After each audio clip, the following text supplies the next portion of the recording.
dele, eu adorei. É bom demais, né? 8h37. Repita. 8h37, minha gente, essa semana, uma semana especial. Ontem foi Dia das Mulheres. Desde segunda-feira a gente está trazendo personalidades importantes aqui do Rio Grande do Norte que falam sobre a sua carreira, né? Como elas chegaram até esses cargos. Hoje a gente recebe Cristine Rosado, que não é Dias, minha gente, é Rosado, diretora pedagógica do Colégio SEI. Cristine Rosado é doutora em educação, com tese de mestrado sobre a voz dos alunos no processo de aprendizagem. Atua há 25 anos na área e participa constantemente de publicações científicas. Cristine dirige o Colégio SEI há 12 anos. Cristine, seja muito bem-vinda. Falei aqui nos bastidores que eu sou muito fã do Colégio SEI, eu acho um colégio lindo, que com certeza os meus filhos vão lá próximo ano. Eita, muito obrigada pela sua presença. Muito obrigada a vocês. É sempre uma honra falar sobre um colégio que eu tanto admiro. E estar aqui também é um prazer. Cristine, a gente tem visto nessa Semana da Mulher muito se discutido sobre a inclusão de mulheres em áreas que predominantemente são compostas por homens, né? A gente falou sobre engenharia, a gente falou sobre o direito. Na escola, como é que tem sido discutido esse tema? Como é que tem sido quebrados os mitos sobre essa área de homem, essa área de mulher, para fazer com que as mulheres tenham a opção que quiserem para o seu futuro profissional? A escola tem muitas possibilidades de fazer isso. E hoje, com as eletivas, que são áreas que os alunos podem escolher para estudar, isso possibilita a gente oferecer esses aprofundamentos sobre isso, né? O SEI é uma escola, por exemplo, que educa para o pensar. Então, as situações, a vida das mulheres são colocadas em mesas aí para serem discutidas, né? E tem um exemplo também. O SEI é dirigido por mulheres. Olha. O conselho diretor é formado só por mulheres. Então, há um exemplo muito grande de lideranças, né? Porque na escola, as profissionais têm uma predominância feminina, né? Nas professoras. Principalmente em especial dos primeiros anos. Mas em lideranças não é comum. E todas as lideranças em termos de direção da escola são femininas. Então, a gente fala muito em homologias do processo. Porque não adianta só eu falar que a mulher tem o mesmo espaço e não mostrar isso, né? Lá a gente fala e a gente mostra aí as lideranças femininas. Cristine, ainda nesse assunto a gente tem falado sobre essa ampliação dos espaços de liderança para as mulheres, mas também algo muito importante é como estão crescendo as novas gerações com relação ao respeito, ao combate ao machismo, ao assédio também dentro da escola, né? Vocês têm uma categoria até o ensino médio, que também exatamente, são pontos também que a gente queria saber como é que tem sido tratado dentro da escola.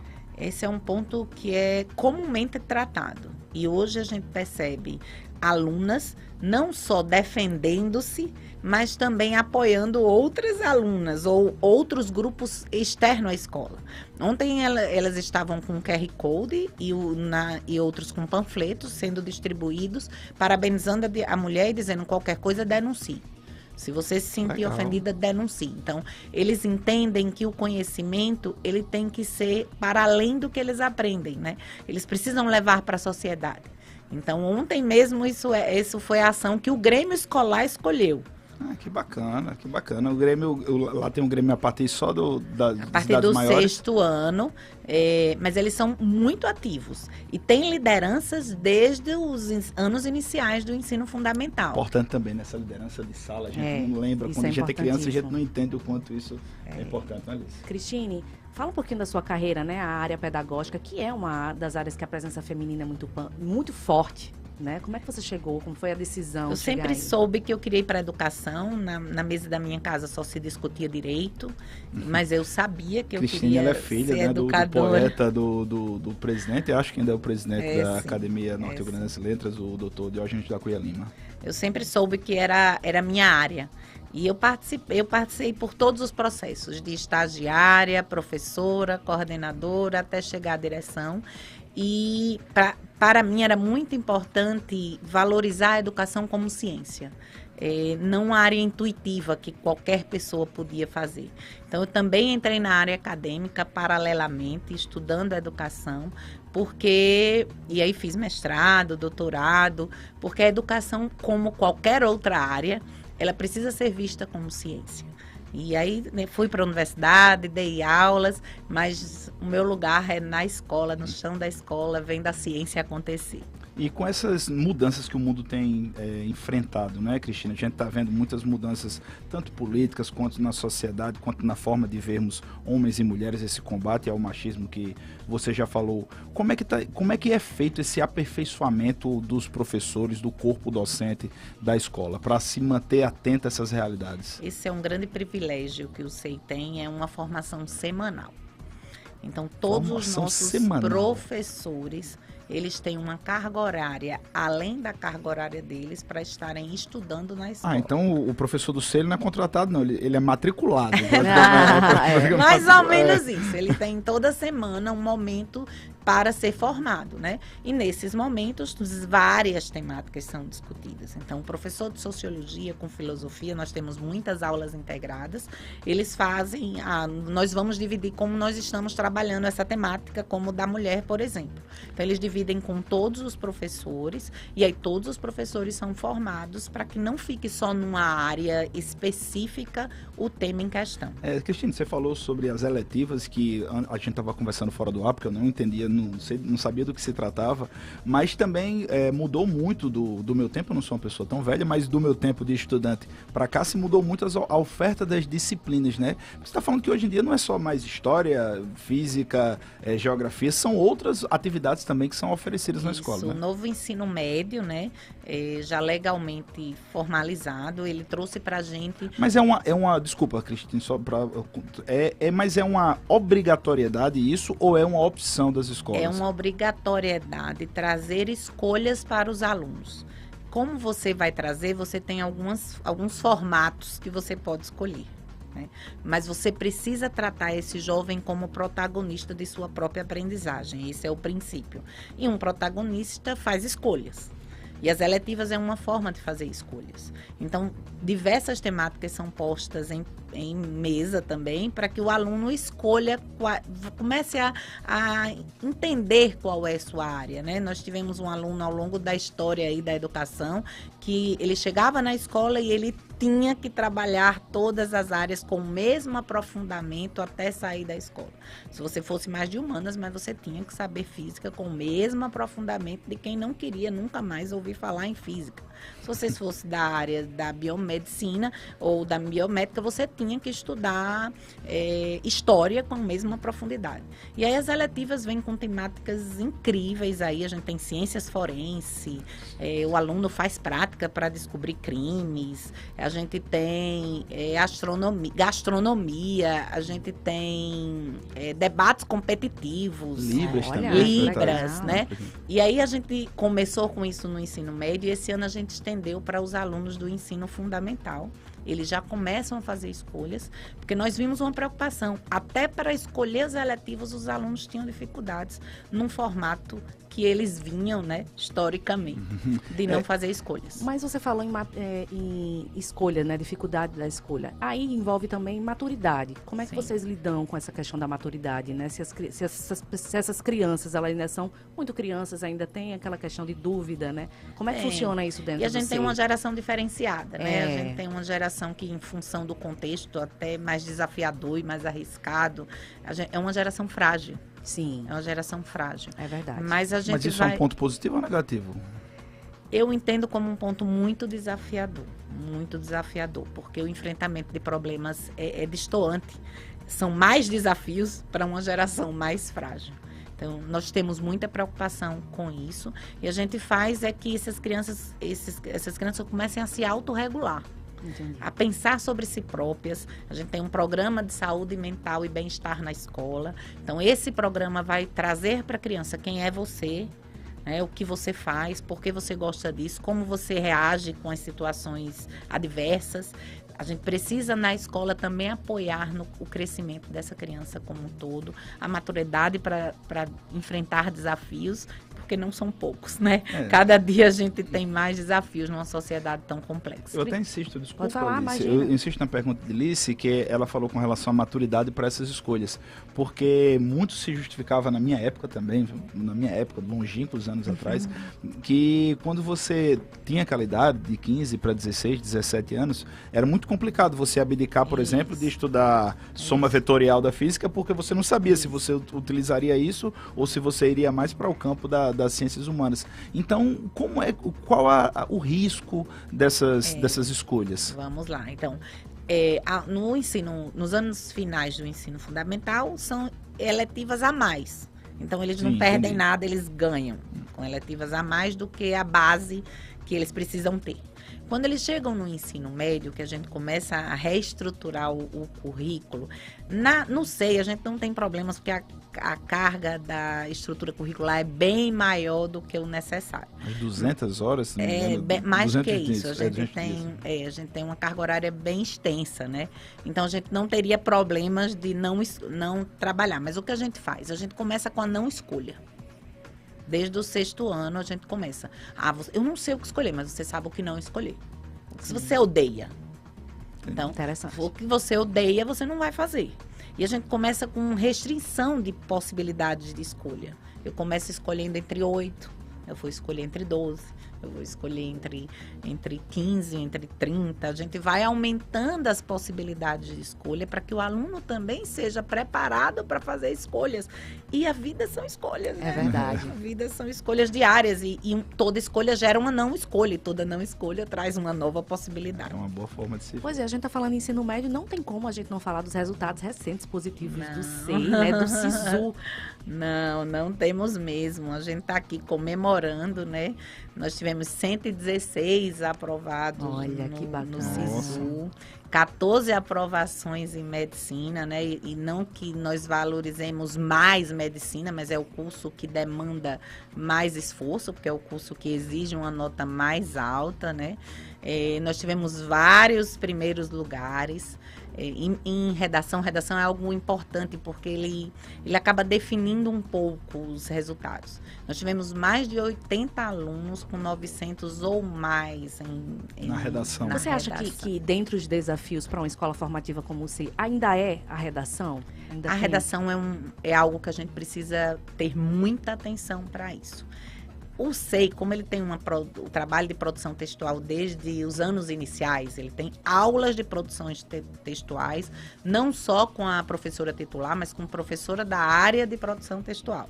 E essa produção é no turno inverso, com turmas divididas para a gente dar esse olhar necessário a essa produção de texto.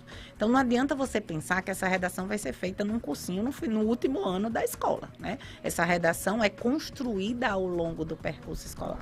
Então, para a gente não é tão desafiador, porque é um processo que existe desde que eles são muito novos, né? Mas a gente tem alguns cuidados. Nos últimos anos, a gente tem um atendimento individualizado para que esses alunos melhorem suas redações. Eles marcam um horário, tem a professora lá, não é um monitor, é a professora, eles levam a própria redação e a professora diz, você aqui não está dando esse argumento, você precisa melhorar isso aqui. Bacana. E eles refazem a redação e voltam novamente para a professora. Então, você pode formar bons jornalistas, né?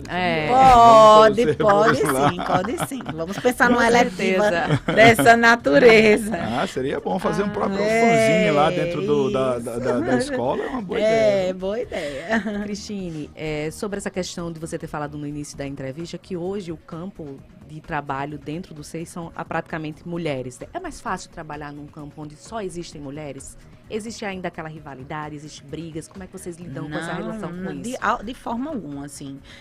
Nós temos um ambiente muito colaborativo, então nós contamos uns com os outros, e mulheres ou homens que estão mais na área das especialidades, a gente não tem esse tipo de problema. Mas porque nós estamos num espaço de uma gestão democrática, de um espaço espaço colaborativo e a gente não percebe essas características que dizem em espaços que tem mais mulheres. Nós não percebemos isso, ao contrário, a gente percebe um ambiente muito empático. Tem a TPM muito envolvida, cuidado. vai chegar uma lá. Não nos aparece isso. O talvez humor de homem porque também varia. É, viu? Tem um verdade. TPM, talvez porque o acolhimento é tão forte Sim. que a pessoa pode até chegar um pouco irritada, mas ela vai ser acolhida e isso passa, assim. É um ambiente com um clima muito bom.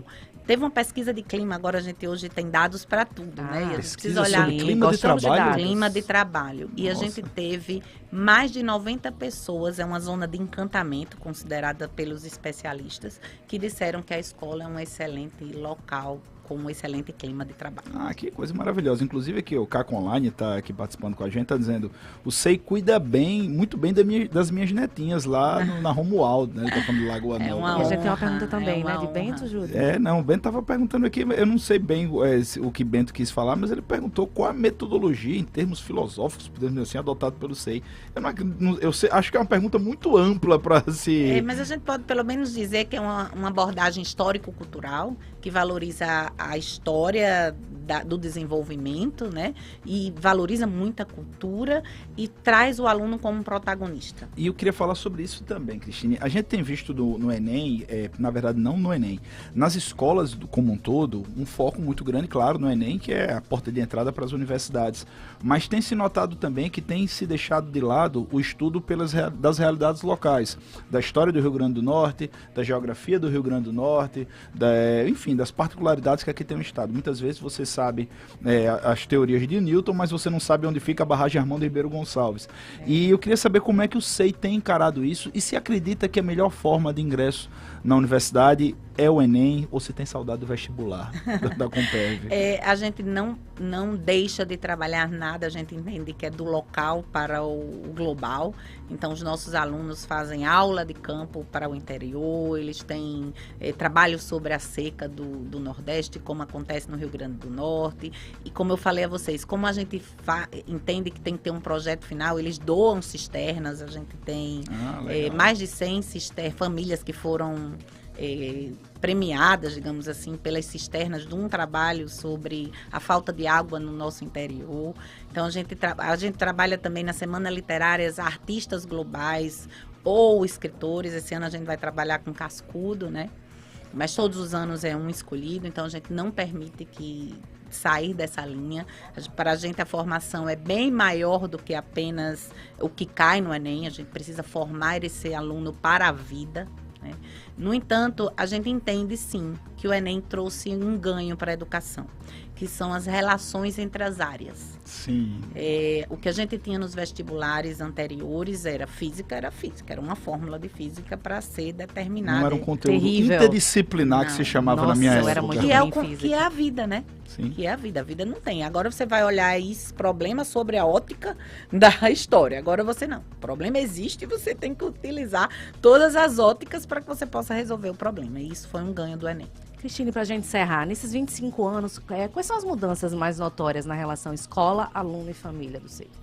A gente percebe uma valorização muito grande, uma necessária valorização. Não sei se a gente percebe que acontece, né?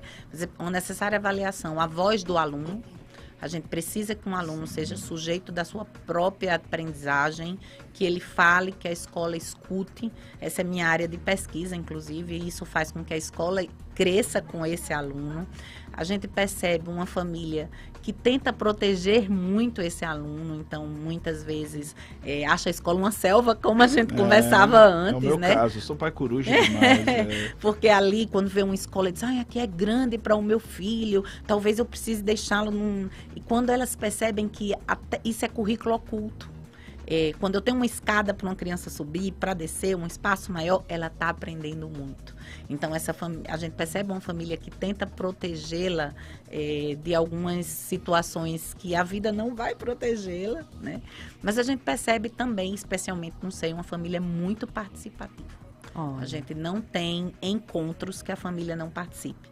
Aí o que é que a gente faz hoje? A criança participa junto da família, já que a gente dá voz ao aluno. Então, se eu estou falando sobre Maria vai na sua avaliação participar com o pai E teve uma situação muito engraçada a professora disse que ela não era boa, estava com dificuldades, né? Em fração. E a família, não, ela sabe. Ela disse, mãe, eu não sei. Eu não sei, eu só sei quando me ensinam na hora. Eu preciso de apoio. Eu não sei. Então, assim, esse protagonismo do aluno, né? essa visão anterior, que o aluno era um depósito de conhecimentos, você depositava, ele absorvia, isso já precisa ser vencido. A gente ainda tem muito para crescer na educação como geral, mas precisa ser vencido. Pois bem, Cristine Rosado, diretora pedagógica do Colégio SEI, muito obrigada pela presença, muitos elogios no chat, isso só mostra a credibilidade, a competência e o mercado concretizado em termos de educação aqui em Natal do Colégio SEI. E com certeza vocês vão ter aí vida longa. Sem dúvidas. A gente agradece. A gente manda também um feliz Dia das Mulheres a toda a equipe do SEI, né? Composta em sua maioria pelas mulheres. A vocês também, que foi ontem, mas a gente está se encontrando ontem. Ainda vale dar Feliz Dia das Mulheres. E a gente convida para vocês retornarem sempre. É um assunto que sempre vale ser falado aqui. Renderia até um jornal inteiro, a gente falando de educação. Um prazer. É uma honra ser reconhecida aí pelas famílias. Cada aluno para a gente é muito importante, mesmo sendo uma escola grande. Cada aluno tem muita importância, cada comentário tem muita importância para nós e eu agradeço a possibilidade de mais uma vez estar aqui com vocês. Muito bem. Gente, nessa Semana da Mulher eu agora tenho um recado para você. Eu vou te fazer uma pergunta agora e eu tenho certeza que você vai ficar pensando antes de ter a resposta.